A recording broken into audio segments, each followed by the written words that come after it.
Hi everyone. చాలా మందికి పురిటి స్నానం అంటే తెలిసే ఉండొచ్చు. డెలివరీ అయిపోయిన తర్వాత 9 డేస్‌కి, 11 డేస్‌కి చేసే స్నానం పురిటి స్నానం. కానీ ఇప్పట్లో ఎవరు పాటించట్లేదు. పాటిస్తే మంచిది. ఎప్పటినుంచో వస్తున్న ఆచారం కాబట్టి చాకలోళ్ళు చేత్తో ఇచ్చిన చీర కట్టుకుంటే చలవంటారు మంచిది. వాళ్ళే వచ్చి బుడ్డదానికి స్నానం అయితే చేపిచ్చారు. పురిటి స్నానం మంచిదని చెప్పి. ఇంకా అమ్మ అయితే నా కోసము నీళ్ళు మరగబెట్టేసింది వేపాకులేసి. ఇది మా సైడ్ చేస్తారండి, రాజమండ్రి సైడు. చిన్నప్పటి నుంచి అక్కడే పుట్టి పెరిగాం కాబట్టి అక్కడ ఆనవాయిలన్నీ కొన్ని అలవాటున్నాయి. అందుకే చేస్తున్నాము. సో బుడ్డదాని కోసం గాజులు తెప్పించాను, దిష్టి గాజులు. కానీ పెద్దగా అయిపోయినాయి. ఇది శనగపిండి పసుపు నా కోసం, అంటే ఫీడింగ్ ఇస్తాం కదా, స్క్రబ్ అది యూజ్ చేయను, స్మెల్ వస్తుందని శనగపిండి బెటర్ అని ఇది యూజ్ చేస్తున్నా.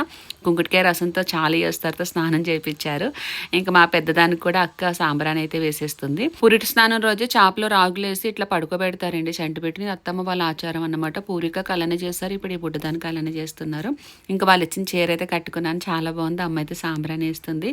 నెక్స్ట్ ఎట్లనో జుట్టు ఊడిపోతుంది, ఎందుకంటే పాప ఊకుడితే జుట్టు ఊడిపోతుంది అంటారు కాబట్టి ఇప్పటి నుంచే కొంచెం కేర్ తీసుకుంటున్నాను జుట్టు విషయంలోని. పురటాలు తినే అన్నము ఎవరు చూడకూడదు అంటారు, దిష్టి తగులుతుందని. నాకు అట్లాంటి పట్టింపు ఏమీ లేదు.